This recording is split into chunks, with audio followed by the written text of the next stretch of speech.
우리는 지난 시간에 이어서 예수의 권위에 관하여서 마가복음 12장 1절에서 12절의 말씀을 통해 살펴보고자 합니다. 오늘 우리가 보게 되는 비유는 앞선 11장 27절에서 33절에 해당하는 그런 권위에 관한 논쟁의 연장이 되고 있죠. 앞서 등장하였던 대제사장과 서기관들은 오늘 본문에서도 그들에게라는 이 3인칭 대명사로 이 비유의 서두와 말미에 지시되어서 예수님의 이 비유를 듣는 상대자로 등장하고 있습니다. 그리고 이 단락의 주제적 흐름 역시 앞선 그런 단락과 마찬가지로 갈등, 음모가 되고 있죠. 그리고 이 발전이 이루어지게 되는데 앞선 11장에서는 예수님께서 무슨 권위로 성전 소란 행위를 하는지에 대해서 질문을 받으셨지만 답변은 하지 않으셨습니다. 오늘 본문의 비유가 그 질문에 대한 응답의 성격이 되는 것이죠. 이 같은 앞선 그런 성전 소란을 일으키실 수 있었던 그러한 권위는 사랑하는 아들의 신분에서 비롯되었다라고 이야기해 주는 것입니다. 성전 소란 행위 직후에 예수님 자신을 하나님의 아들로 비록 간접적이지만 암시했다라는 것이 분명하기 때문에 그러한 예수님의 성전 소란 행위가 메시아적 행위 또 그 이상 신적 권위의 이행이라고 볼 수 있는 그런 근거를 마련해 주는 것이죠. 우리가 보아야 할 마가복음 12장 1절에서 12절의 비유는 포도원 농부의 비유라고 알려져 있습니다. 오늘 이 단락은 1절의 배경 설정 그리고 2절에서 5절까지 발전을 이루고 또 6절에서부터 9절까지 그 절정에 해당되면서 마지막으로 결론적으로 성경을 인용하는 10절에서 12절의 말씀으로 진행되는 것을 우리가 보게 될 것입니다. 대제사장들과 서기관들의 적대적인 질문으로 시작되었던 논쟁은 이제 12장에 이어서 예수님의 비유로 이어지죠.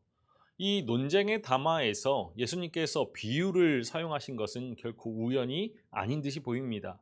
왜냐? 비유라는 것은 듣는 사람으로 하여금 이 비유에 등장하는 등장인물 혹은 그런 사물 이런 것들과 자신을 동일시하도록 이끄는 힘이 있기 때문이죠. 그래서 만일 비유의 결론이 그 인물이나 사물에게 칭송하거나 혹은 정죄 이러한 것들 칭송이나 정죄가 주어지면은 이 비유를 듣는 사람 역시 동일한 평가를 받을 수밖에 없게 되죠. 그래서 이 비유의 결론 부분에서 대제사장들과 서기관들이 예수님께서 전하여 주신 이 비유가 자신들을 가리키는 것으로 확인한 것은 이 비유라는 것, 이 이야기의 매체가 되는 이 비유가 가진 힘의 결과일 것입니다. 이 대제사장들과 서기관들은 예수님을 향해 품고 있었던 자신들의 그런 적대적인 태도를 기초로 해서 이 비유의 의미를 파악한 것이죠. 따라서 예수님의 이 적대자들의 숨은 의도를 극적으로 드러내고 또 그들이 자신을 볼 수 있도록 하시고자 예수님은 지금 비유를 사용하고 계신 것입니다. 우리 마가복음 12장 1절의 말씀을 함께 읽어 보겠습니다. 예수께서 비유로 그들에게 말씀하시되 한 사람이 포도원을 만들어 산 울타리로 두르고 즙자는 틀을 만들고 망대를 지어서 농부들에게 새로 주고 타국에 갔더니 이 비유는 한 사람의 포도원 경작 과정에 대한 설명으로 시작하죠. 포도원을 만들어서 산 울타리로 두르고 즙자는 틀을 만들고 망대를 지어서 이 포도원이라는 것은 구약 성경에서 많은 부분에서 이스라엘을 가리키는 상징으로 이해되기 때문에 예수님 역시도 이스라엘을 염두에 두고서 포도원 비유를 하셨다라고 보는 것이 적절합니다. 우리 시편 80편 8절의 말씀을 읽어 보겠습니다. 주께서 한 포도나무를 애굽에서 가져다가 민족들을 쫓아내시고 그것을 심으셨나이다. 이러한 구약의 배경의 이해에 따르면 지주, 이 포도원의 주인이자 농부인 한 사람은 하나님에 대한 지시어로 이해할 수 있죠. 포도원이 이스라엘을 가리킨다라면은 포도원을 만든 주인은 하나님을 가리키는 것이죠. 하나님께서 대부분 왕으로 비유되었던 랍비들의 문헌과 비교했을 때 하나님을 농부로 묘사하고 있는 예수님의 이 비유는 독특한 것입니다. 특별한 영역이었던 왕궁, 이 왕궁에 있는 왕보다 이 일상의 영역인 포도원에 계시는 농부, 하나님에 대한 이 비유는 그 백성을 향한 하나님의 친밀성을 더욱 부각시키는 것이죠. 이 포도원 경작을 위하여서 사용된 언어들은 또한 구약에서 이사야의 말씀을 떠올려 줍니다. 우리 이사야 5장 1절에서 2절의 말씀을 읽어보겠습니다. 나는 내가 사랑하는 자를 위하여 노래하되 내가 사랑하는 자의 포도원을 노래하리라. 내가 사랑하는 자에게 포도원이 있으며 심히 기름진 사내로다. 땅을 파서 돌을 제하고 극상품 포도나무를 심었도다. 그 중에 망대를 세웠고 또 그 안에 술틀을 팠도다. 좋은 포도 맺기를 바랐더니 들포도를 맺었더라. 우리가 이제 살펴볼 것처럼 마가복음 12장 1절과 이 이사야 5장 2절에서 언어적인 유사성이 있는 것을 볼 수 있습니다. 그리고 이 두 본문 모두 포도원은 이스라엘을 가리키는 것이 분명하죠. 그런데 이 두 본문 사이의 핵심 요지에는 차이가 있습니다. 이사야는 열매를 맺지 못하는 이 포도나무의 문제를 지적하고 있는데 예수님은 소작인들의 그런 포도원 남용에 관해서 초점을 맞추고 계신 것이죠. 예수님은 자신이 알고 계셨던 이 이사야의 포도원 노래를 사용하셔서 성전 제도를 부정하는 그런 성전 소란 행위를 하실 수 있는 그 권위의 문제를 제기한 성전의 권력자들에게, 종교 지도자들에게 그들이 정말 자격 없는 성전 관리자임을 지적하고 계신 것이죠.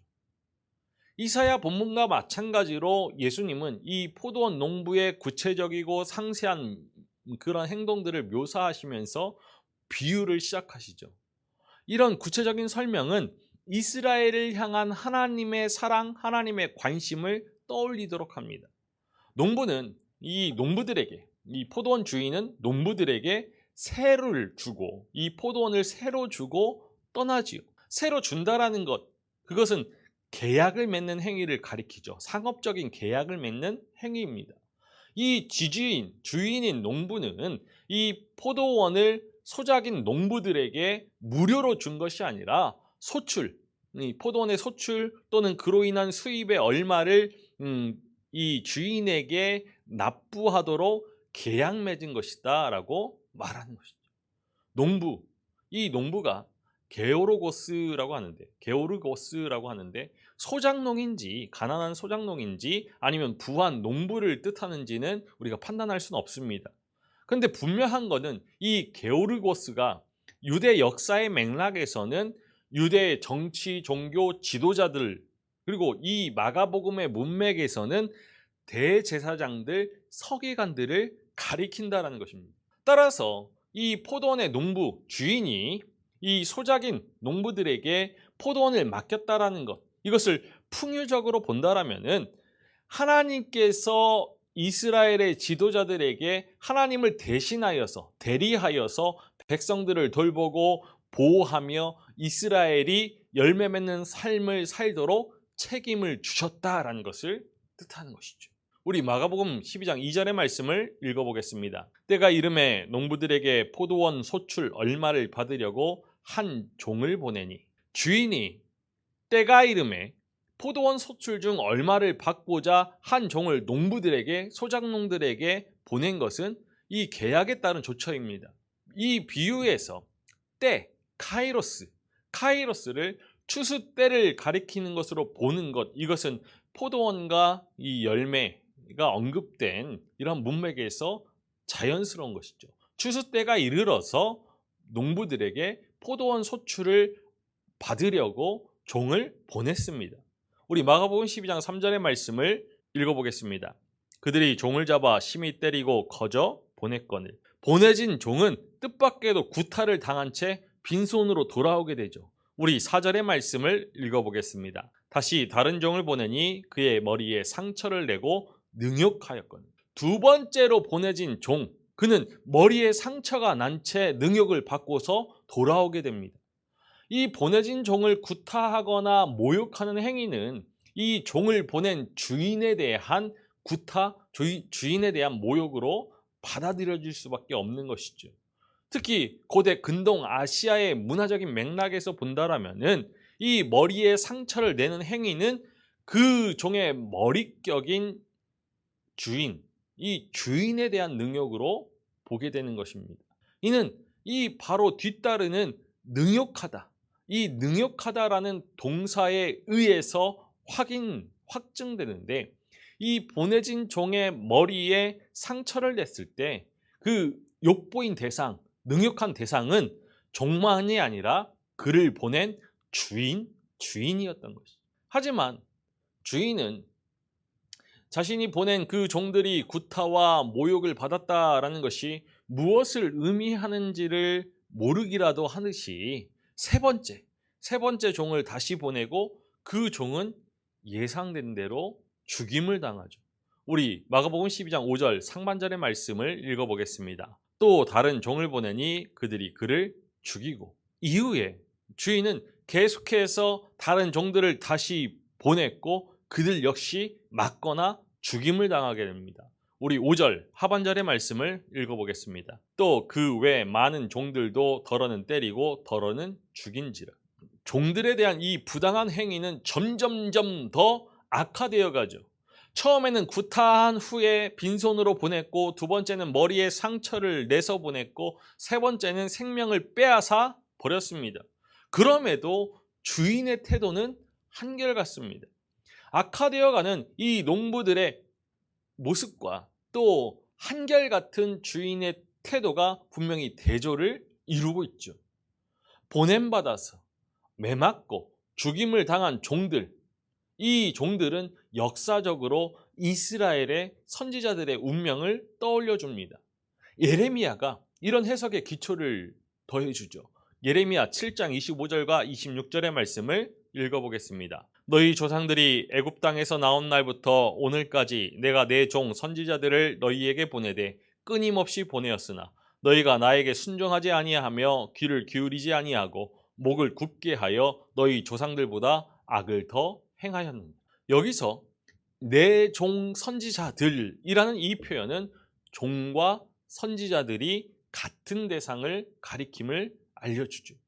이스라엘의 지도자들은 이 비유 속에서 농부들이 종들을 박해한 것처럼 선지자들을 박해했습니다. 예레미야가 선지자들을 종들로 묘사하듯이 예수님 역시 주인이 많은 종을 보냈다라고 말씀하시죠. 이러한 역사적인 지식을 고려하더라도 주인의 행동은 좀처럼 이해하기 힘듭니다. 이 보내진 종들을 대하는 이 농부들의 태도가 점점 더 악화되어 가고 있다는 것을 감안한다라면은 주인은 세 번째 종을 보내기 전에 최악의 경우를 예상하고서 다른 대안을 마련하는 것이 보다 더 지혜롭고 현실적인 태도로 보이기 때문이죠.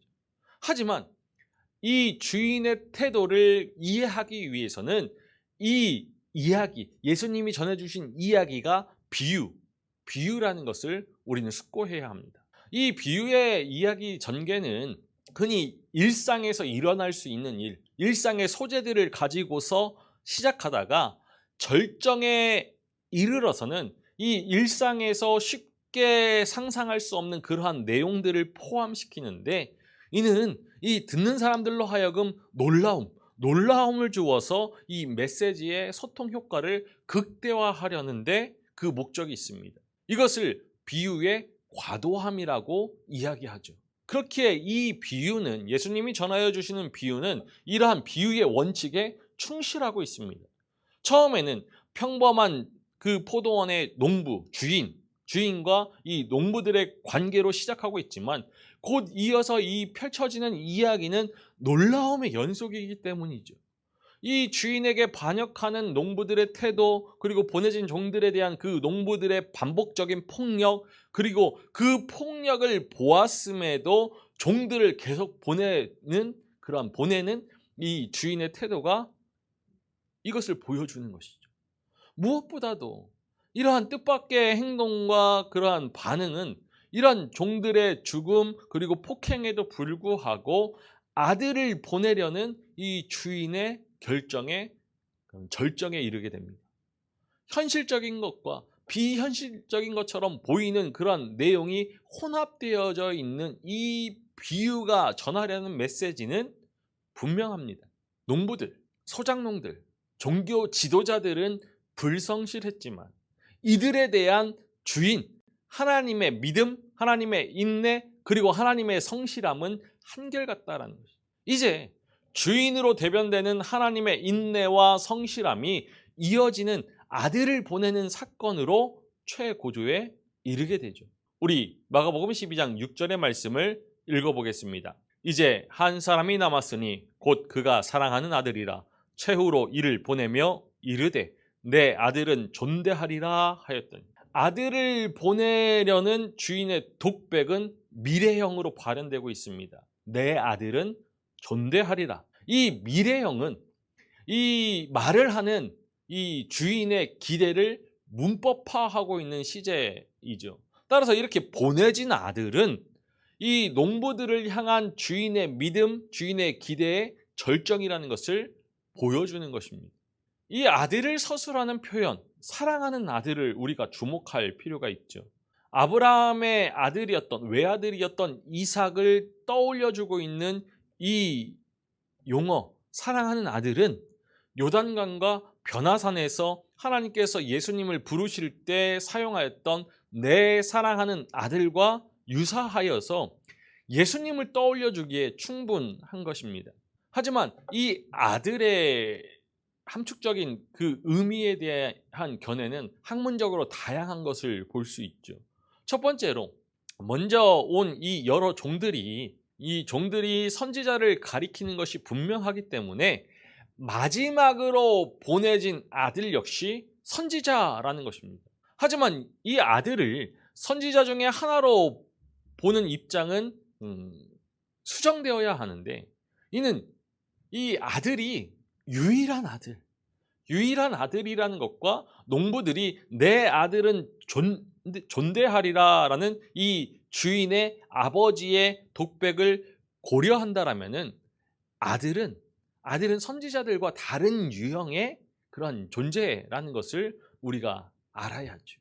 두 번째로, 유대적인 배경에서 하나님의 아들은 이스라엘의 메시아를 가리키는 용어로 종종 사용되었죠. 시편의 배경으로 볼 때 하나님의 아들은 곧 메시아입니다. 시편 2편의 2절에서 기름 부음 받은 자와 7절에서 내 아들, 이 기름 부음 받은 자와 내 아들이 같은 대상을 가리키고 있기 때문이죠. 이것은 우리가 뒤에 살펴볼 마가복음 14장 61절에서도 분명히 나타나는데, 대제사장이 내가 찬송받을 이 하나님의 아들 그리스도냐라고 질문하죠. 하나님의 아들은 그리스도와 동격입니다. 이러한 용례들을 보았을 때 포도원 농부의 이 비유 속에 아들은 메시아를 가리킴이 분명한 것이죠. 따라서 마지막으로 보내진 아들은 종말론적인 메시아를 가리킨다라고 해석할 수 있는 것입니다. 세 번째로, 이 비유에서 아들은 이 메시아적인 아들 그 이상 선재한 신적인 아들이라는 함의를 가지고 있습니다.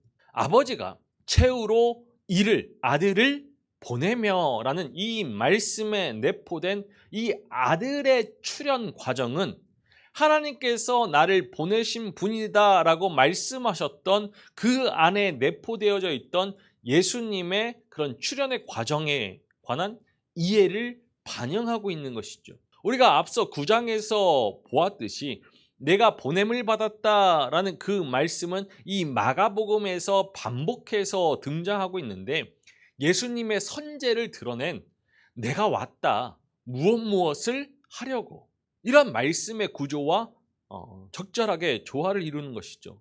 나는 죄인을 부르러 왔노라. 이러한 조화는 예수님께서 자신의 출현을 위하여서 표현하고 계신 보내다, 이 보내다라는 이 말씀에 예수님 자신의 그런 신적 기원을 알리려는 의도를 담았을 개연성을 우리 볼 수 있는 것입니다. 그러나 간과될 수 없는 것, 그것은 보내다라는 이 보냄이 이 아들에게만 적용된 것이 아니라 종에게도 동일하게 적용되고 있다는 것입니다. 이 때문에 이 아들의 선제를 주장하려면 이 종들의 선제 역시도 주장되어야 하는 것이죠. 하지만 이 보내다라는 공식이 아들과 종 모두에게 사용된다라는 그러한 관측의 이러한 타당성은 인정하더라도 아들과 종들 사이에는 질적인 차이가 있음을 우리는 기억해야죠. 우리가 앞서 살펴본 것처럼 사랑하는 아들은 외아들이자 종들과 달리 존경받는 인물로서 아버지에 의해서 기대된 존재였다라는 것. 내 아들은 존대하리라 라고 기대되었던 인물이라는 것입니다. 무엇보다도 이 아들은 앞서 주장한 것처럼 아브라함의 아들 그 이삭에게 사용된 사랑하는 아들로 불린다라는 것 역시도 고려돼야죠. 그러니까 종들과는 다르게 아버지와 인격적이고 독특한 관계를 가진 존재임을 우리는 기억해야 하는 것입니다. 이 모든 증거들을 종합적으로 고려할 때 아들과 종들의 출현 모두에 이 보내다라는 동사가 사용되었음에도 불구하고 아버지와의 독특하고 인격적인 관계 아래 있었던 이 아들을 보내는 것은 선재한 아들의 출현이라는 그런 신적 기원의 의미가 내포되어져 있다라고 말할 수 있습니다. 더불어서 예수님은 이 포도원 주인의 아들의 예수님 자신을 빗대고 있기 때문에 이 아들에 대한 그 신분 이해는 곧 예수님 자신의 그런 자기 이해의 반영이라고 볼 수 있는 것이죠. 그런데 우리가 이 두 번째 메시아 그리고 세 번째 신적 아들, 선재하는 신적 아들이라는 이 두 가지를 양자택일할 사안은 아닙니다. 우리가 1장에서도 보았듯이 선재한 신적 아들은 예수님의 존재론적인 신분이고 메시아적 아들은 그 예수님의 역할에 따른 칭호로 보아야 하기 때문이죠. 예수님께서 하나님의 아들 메시아이심이 마가복음에서 분명하게 드러나고 있죠. 예수님께서 요한에게 세례받으실 때 하늘에서 들린 음성은 너는 내 사랑하는 아들이다 였고, 또 변화산에서 세 명의 제자들과 함께 올라가셨을 때에도 이는 내 사랑하는 아들이라 라는 음성이 구름 속에서 들렸습니다. 그리고 앞서 말씀드렸듯이 예수님께서 내가 찬송받을 이의 아들 그리스도냐라는 질문에 내가 그니라 라고 답하셨죠. 따라서 이 마가복음의 문맥상 이 비유 속의 아들은 바로 예수님입니다. 더불어서 12장 6절에서 9절에 등장하는 아들과 앞선 10장의 인자, 이 아들과 인자의 비교는 우리가 한번 보아야 할 것 같습니다. 이 아들과 인자는 죽음을 목적으로 하지만 이 죽음에 도달하는 방식은 다른 것이죠. 인자는 자기 목숨을 많은 사람을 대신하는 속량물로 주기 위해서 왔습니다. 하지만 아들은 아버지에 의해서 보내어졌고 결국 죽임을 당하게 되죠. 이렇게 인자와 아들의 죽음에 이르는 서로 다른 두 과정은 이들이 지시하는 예수님의 사역, 예수님의 죽음이 가지고 있는 다른 두 측면을 강조하고 있는 것입니다. 인자의 내가 왔다, 그리고 인자가 죽음, 이것은 다른 사람의 대속을 위한 예수님의 자발적인 희생, 그리고 아들이 보내어졌고 아들이 죽은 것은 그 백성을 향한 이스라엘의 하나님, 하나님의 믿음과 하나님의 사랑, 그리고 이 백성들의 반역을 선으로 바꾸시는 역전을 그 주제로 삼는 것이죠. 이렇게 인자와 아들은 서로 다른 두 가지 측면을 강조하고 있습니다. 예수님께서는 하나님의 아들 메시아의 권위로 성전을 심판하는 행위를 행하셨습니다. 그 권위는 예수님을 보내신 하나님으로부터 오는 것이죠. 예수님께서 이렇게 대제사장들과 서기관들, 장로들의 질문에 이 비유로 답을 하십니다. 그런데 이 비유는 그들에 대한 그 질문에 대한 답으로 그치지 않고 나아가서 그들이 이 대제사장들과 서기관들, 장로들이 예수님을, 메시아이신 예수님을 죽일 것을 예언하고 있죠. 또한 그들이 예수님을 어떠한 의도로 죽이게 될지 또한 알려주고 있습니다. 그들은 백성들의 지도자로서 이 비유 속의 농부들, 소작농들에 해당되는데 그들은 포도원 주인의 아들을 죽이려고 이렇게 의논하죠. 마가복음 12장 7절의 말씀을 읽어보겠습니다. 그 농부들이 서로 말하되 이는 상속자니 자 죽이자. 그러면 그 유산이 우리의 것이 되리라 하고, 마가복음은 주인의 이 농부의 포도원 농부의 믿음에도 불구하고서 농부들, 소작농들이 벌이는 반역의 절정을 서술하고 있습니다. 이는 상속자니 자 죽이자. 그러면 그 유산이 우리의 것이 되리라. 상속자가 죽으면 포도원 주인에게서 포도원은 주인 없는 포도원이 되어서 결국 이 농부들이 차지하게 되리라 라는 것입니다. 농부들은 그가 상속자, 곧 아들이라는 것을 쉽게 알아채죠. 이런 점에서 이 농부들의 이런 자각, 인지는 예수님을 하나님의 아들로 깨달았던 그런 귀신들의 그런 자각, 지각, 인지와 비슷하다라고 볼 수 있죠. 이들의 동기는 아들에게 돌아갈 유산을 차지하고자 하는 것입니다. 그들이 하나님의 아들을 죽인 이유, 그것은 포도원, 즉 이스라엘을 차지하기 위함입니다. 관리하도록 맡겨진 그 땅을 개인적인 소유로 삼으려는 시도를 하는 것이죠. 이 같은 음모는 한 집안의 유산이 아들에게 상속된다라는 그런 유대의 일반적인 지식을 배경으로 하는 것입니다.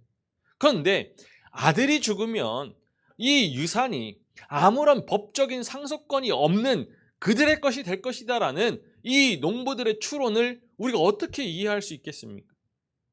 한 집안의 재산이 농부들에게 돌아갈 어떠한 법적인 근거도 없기 때문에 이들의 계획은 이 유대법의 바탕을 둔 계산이다라고 말하기보다는 불법적인 약탈이라는 그 음모로 보아야죠. 이스라엘 사회에서는 이 한 집안의 기업은 원칙적으로 사고 파는 것이 금지되어 있죠. 토지는 하나님의 것이다 라는 그런 전통 때문입니다. 이런 점에서 이들의 음모, 농부들의 음모는 이런 유대 토지법의 위반이자 하나님에 대한 범죄, 하나님의 주권에 대한 반역이 되는 것입니다. 그들은 하나님의 소유를 빼앗아서 자기들의 것으로 만들고자 하는 역도입니다. 역도들이죠. 이러한 역도들의 반역은 하나님의 아들을, 예수님을 죽이는 데에서 절정에 이르게 되는 것입니다. 예수님께서 이들의 이러한 반역적인 의도를 비유를 통해서 알려주십니다. 그들은 성전에서 장사하는 것을 허용하면서 이미 이러한 역도들의 모습을 드러냈습니다. 예수님께서는 그들을 하나님께 대항하는 강도, 역도들이라고 간주하셨고 그들이 성전을 강도의 소굴로, 역도의 소굴로 만들었다라고 지적하셨죠. 그들이 이런 역도들이었기에 하나님의 아들 메시아를 죽인 것입니다. 메시아를 죽여야만 자기들이 이스라엘을 차지할 수 있기 때문이죠. 우리 마가복음 12장 8절의 말씀을 읽어보겠습니다. 이에 잡아 죽여 포도원 밖에 내 던졌느니라.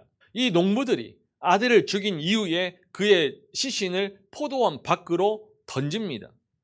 이 정당한 장래 없이 들짐승들의 밥이 되도록 한 행동이죠.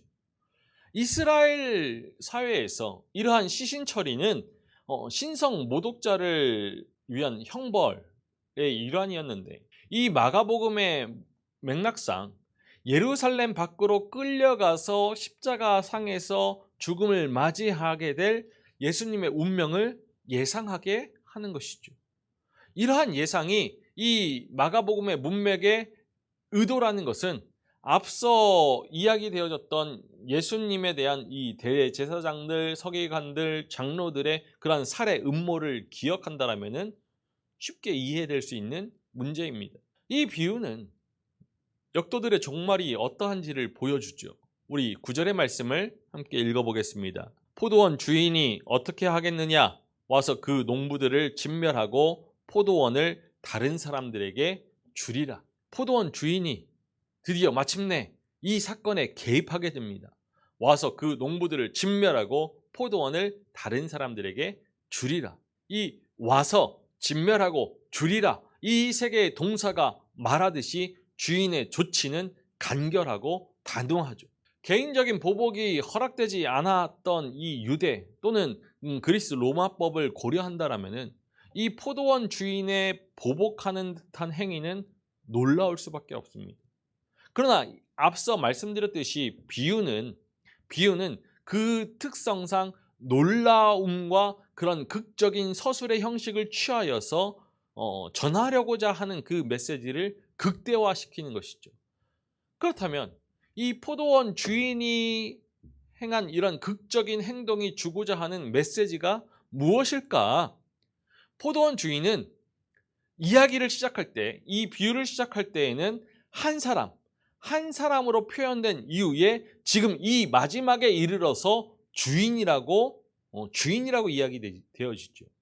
이 한 사람의 귀환은 주인, 곧 주 되심을 실행한다라는 메시지를 줍니다. 그러니까 귀환 후에 보인 이 한 사람의 놀랍고도 극적인 행동은 이 자신의 밭이, 포도원이 유린될 때 이것을 버리기보다는 끝까지 책임지고 돌보는 주인 된 자의 성실함을 드러내는 데 맞춰져 있다는 것이죠.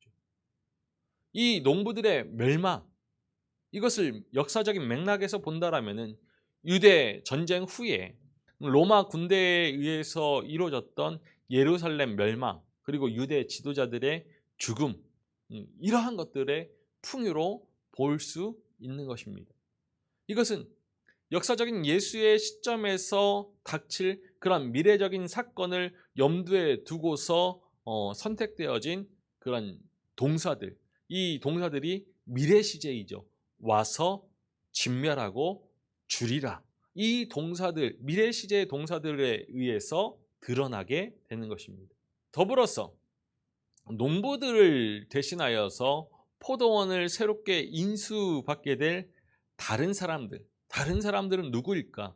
풍요적인 해석들이 다양하게 이루어져 왔는데, 첫 번째로 이 소작농들의 멸망을 예루살렘의 멸망으로 보는 입장과 조화를 이루어서 이 포도원을 새롭게 인수할 다른 사람들은 예루살렘을 장악한 로마를 가리킨다라고 보려는 입장이 있습니다. 하지만 이러한 해석은 역사적인 관점에선 이해될 수 있겠지만, 하나님을 알지도 못하는 로마가 이 포도원으로 상징된 이스라엘의 영적 상속자가 될 것이다 라고 예수님이 기대하시지는 않으셨겠죠. 두 번째로, 다른 사람들이 이스라엘의 유산을 이어받아서 새 이스라엘이라는 그런 정체성을 가진 이방교회에 대한 풍요로 보는 입장이 있어 왔습니다. 이런 입장은 그 초대교회 입장에서는 정당하게 해석으로 받아들여질 수 있겠지만, 마가복음의 해석은 역사적 예수의 맥락에서 우선적으로 해석되는 것이 옳겠죠. 그렇다면 마지막으로 이 포도원을 물려받게 될 다른 사람들, 그들은 이 12제자를 1차적으로 가리킨다라고 보아야 할 것입니다. 예수님은 이 비유를 예수님의 이야기로 소개하고 있고, 또 당시 대제사장들과 서기관들도 자신들을 농부로 이해하고 있었기 때문에 이 이스라엘의 유산을 물려받을 다른 사람들 역시 예수님께서 종말론적인 새 이스라엘로 불러 모은 제자들, 제자 공동체로 보는 것이 가장 무리 없는 해석이겠죠. 성전은 파괴되고 대제사장의 그러한 세력들은 다 멸절될 것입니다. 이제 12제자가 제자 공동체가 이스라엘을 맡게 될 것이죠. 우리 마가복음 12장 10절의 말씀을 읽어보겠습니다. 너희가 성경의 건축자들이 버린 돌이 모퉁이의 머릿돌이 되었나니. 이 비유의 결론은 주인의 보복이 아니라 아들의 죽음이 가져온 새로운 시작입니다. 예수님은 아들의 죽음이 가져올 역설, 그 역설을 구약에서 발견하시죠. 여기서 인용된 구절은 시편 118편 22절입니다. 우리 한번 읽어보겠습니다. 건축자가 버린 돌이 집 모퉁이의 머릿돌이 되었나니. 이 구절은 앞에 나온 비유의 내용과도 관련되어지는 것입니다. 이 구절은 유대인의 지도자들이 하나님의 아들을 박해하는 내용을 담고 있죠. 돌은 두 가지 대조적인 운명을 경험하는데 먼저는 버려지고 그 다음으로는 머릿돌이 되는 것입니다. 이 버린을 위해서 사용되어진 동사는 검증한 후에 쓸모없는 것으로 판단하다라는 뜻을 가지고 있습니다. 그러니까 이 판단자가 건축자들이기 때문에 이 돌이 건축에 쓸모없는 것으로 판명되었다라는 것입니다. 그런데 놀랍게도 건축자들이 버린 이 돌이 머릿돌이 되지요. 머리는 수직성상의 그런 최상단, 가장 위에 있는 것, 그리고 이 수평선의 시작점을 가리키는 것이기도 합니다. 그런데 이 머리가 모퉁이와 결합할 때에는 건축이 시작되는 그 모퉁이에 놓여져서 건축의 방향을 결정하는 그런 기초돌을 가리키는 것이죠. 그러니까 오늘 본문에서 건축에 아무런 쓸모없다라고 판명된 이 돌이 결국엔 건물의 세워짐의 기초가 된다라는 것입니다. 쓸모없다라고 이 돌을 버린 사람은 건축자들이죠. 그런데 이 돌을 머릿돌로 삼은 분에 대해서는 말하고 있지는 않습니다. 그러나 뒤 이어 나오는 11절을 본다라면은 곧 하나님을 이 일의 책임자로 보아야 하는 것이죠. 우리 11절의 말씀을 읽어보겠습니다. 이것은 주로 말미암아 된 것이요 우리 눈에 놀랍도다 함을 읽어보지도 못하였느니라 하시니라. 버려진 돌을 머릿돌로 삼아서 성전을 새롭게 건축할 분은 하나님이라는 의미가 이 비유에 담겨져 있죠. 이 돌의 역전적인 그런 사용의 주체는 하나님이십니다. 물론 이 포도원 농부 비유에서 성전의 건축이라는 이 주제가 이어져 나오는 그것은 뜻밖일 것입니다. 하지만 이 인용된 시편 118편 역시 여호와의 집, 곧 성전이라는 공간적인 배경 하에서 기록되었다라는 것을 우리가 기억해야죠. 또한 이 마가복음의 비유의 맥락 역시 어떠한 권위로 이 성전에서 소란의 행위를 벌였는지에 대한 대제사장들의 질문에 예수님께서 대답하시는 과정이라는 것을 고려한다라면은 비유가 포도원 농부의 아들의 죽음에서 성전의 건축이라는 주제로 그 흐름이 이어진다라는 그것은 놀라울 일이 아닙니다. 비유에 등장하는 각 인물이 가리키고 있는 대상이 있고 함축하는 의미가 있는 것이죠. 건축자들은 앞선 농부들과 마찬가지로 이 성전의 권력가들이었던 대제사장들, 서기관들, 장로들로 이해됩니다. 종교 지도자들을 건축자로 비유하는 그것은 당시의 낯선 은유가 아니죠. 사도행전에서도 고린도전서에서도 확인할 수 있습니다. 이러한 용법들을 고려할 때 예수님께서 인용하신 시편의 구절 속에 건축자들은 앞선 비유 속에 나오는 농부들에 해당하는 것이고 대제사장들, 서기관들, 장로들을 가리키는 것이죠. 건축자들에 의해서 쓸모없는 것으로 버림받은 돌, 이 돌은 한편으로 포도원 농부의 비유에 등장한 살해당한 아들, 죽임당한 아들을 지시하는 것이고, 또 다른 한편으로는 이 마가복음의 맥락에서 성전 소란 이후에 성전 권력가들이었던 대제사장들과 서기관들에 의한 그 살해 음모로 죽임을 맞게 될 예수님 자신을 가리키는 것입니다. 이것은 돌에 버림받음과 동일한 그 버림받은 그 동사, 이 동사가 닥쳐올 예수님의 그런 고난, 죽음, 그리고 부활에 대한 첫 예언에 사용되어졌던 인자가 버림받아요. 이 동사, 같은 동사로 사용되어진 것을 통해서 우리가 확인할 수 있는 것이죠. 예수님은 이 시편의 맥락에서 돌의 버림받음을 예수님 자신의 버림받음, 곧 고난과 죽음의 관점에서 읽어내신 것입니다. 우리가 이 시점에서 질문해 볼 수 있는 것은 예수님이 왜 하필이면 이 시편 118편에 나오는 돌에 자신을 비유하셨는가입니다.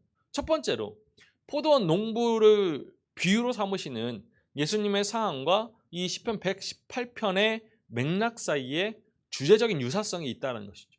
악한 포도원 농부 비유에서 이 건축자의 머릿돌 사이에는 성전과 고난과 위협이라는 그 주제적인 유사성이 있죠. 성전 소란 행위 이후에 예수님은 그 성전의 권력자들과의 논쟁을 통하여서 그들로부터 살해 위협을 확인하셨습니다.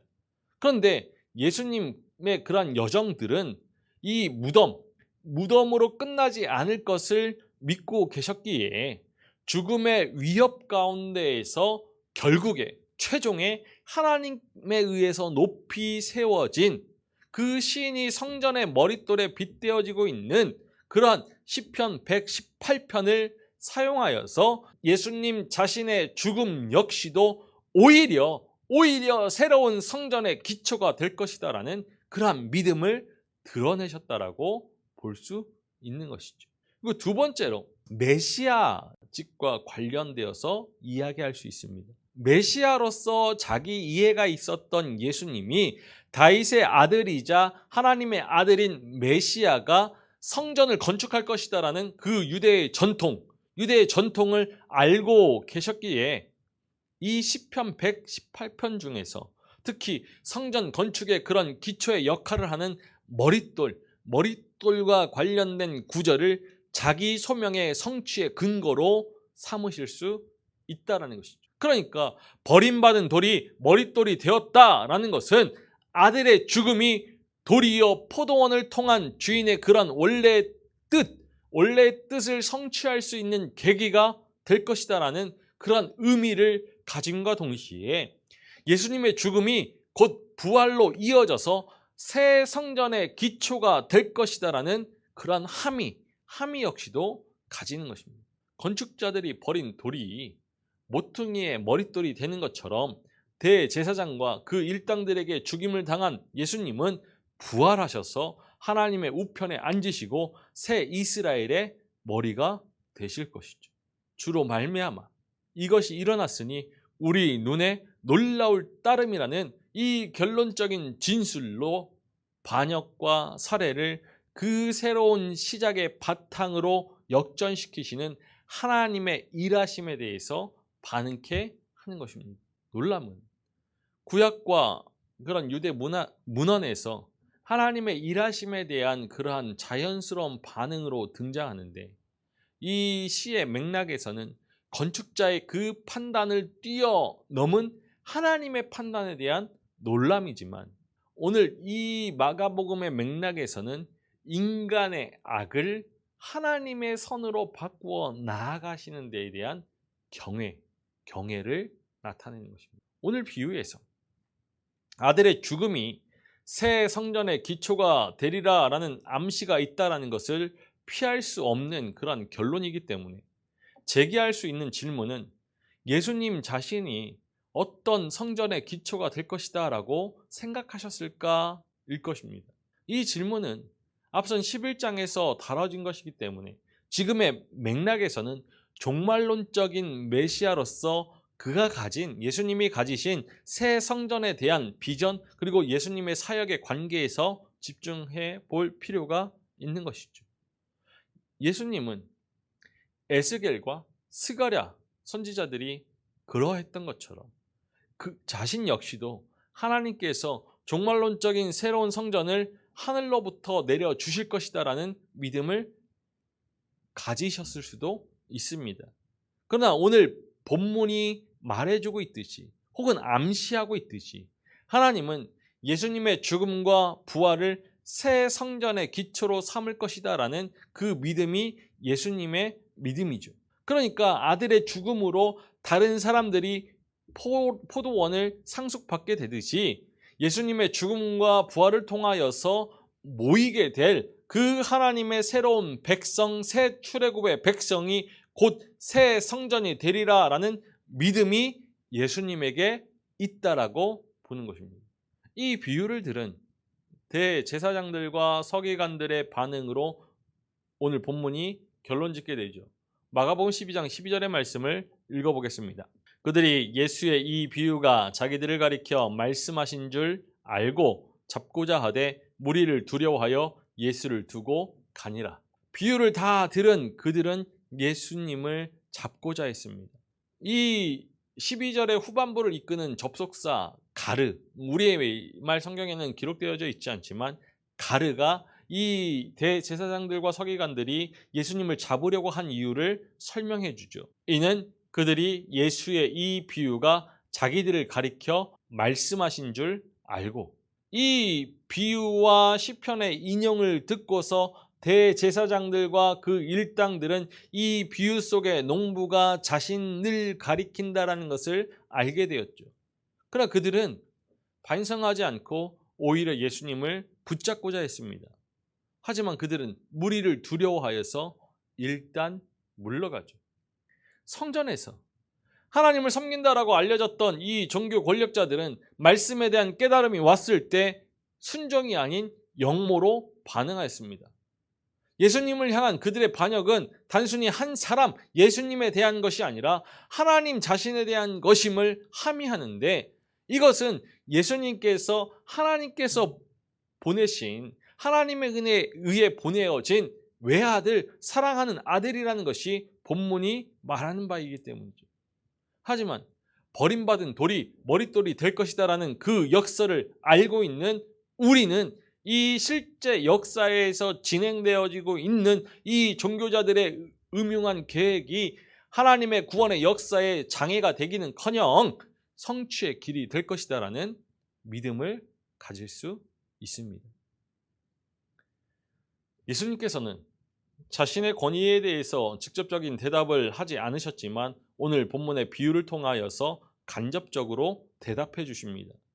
오늘 비유는 예수님께서 하나님의 아들, 즉 메시아의 권위로 성전 심판 행위를 행하셨다는 것을 알려주죠.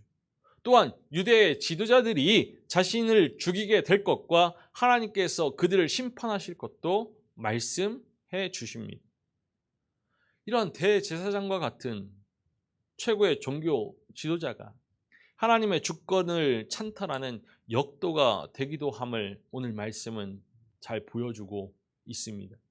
하나님께서 그들에게 포도원을 맡기셨지만 그들은 스스로 포도원의 주인이 되기를 원하였고 하나님의 것을 자기의 것으로 차지하고 하나님의 영광을 자신들이 누리고 하나님의 권세를 자신들이 휘두르고 싶어 했죠.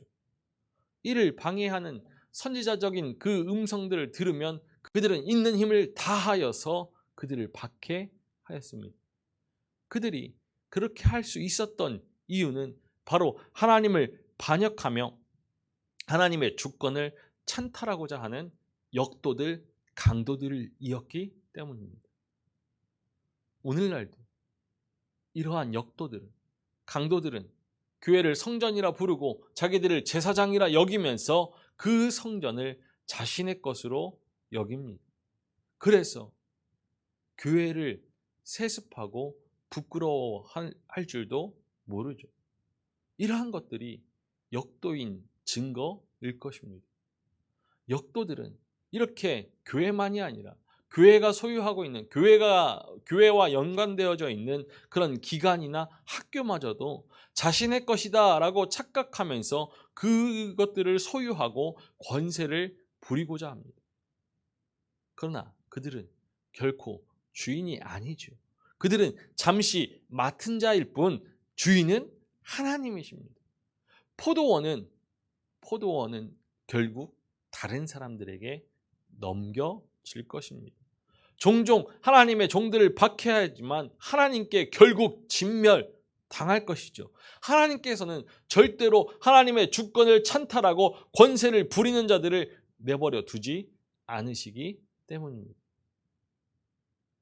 이 본문의 말씀의 시대처럼 오늘날도 종교 지도자들은 하나님 나라에 반역하는 역도들이 되기 쉽습니다. 우리는 이러한 대제사장들과 서기관들과 장로들과 같은 그런 종교 지도자들이 되어서는 안 되죠. 이러한 종교 지도자들을 따르는 반역의 역도의 무리가 되어서는 안 됩니다.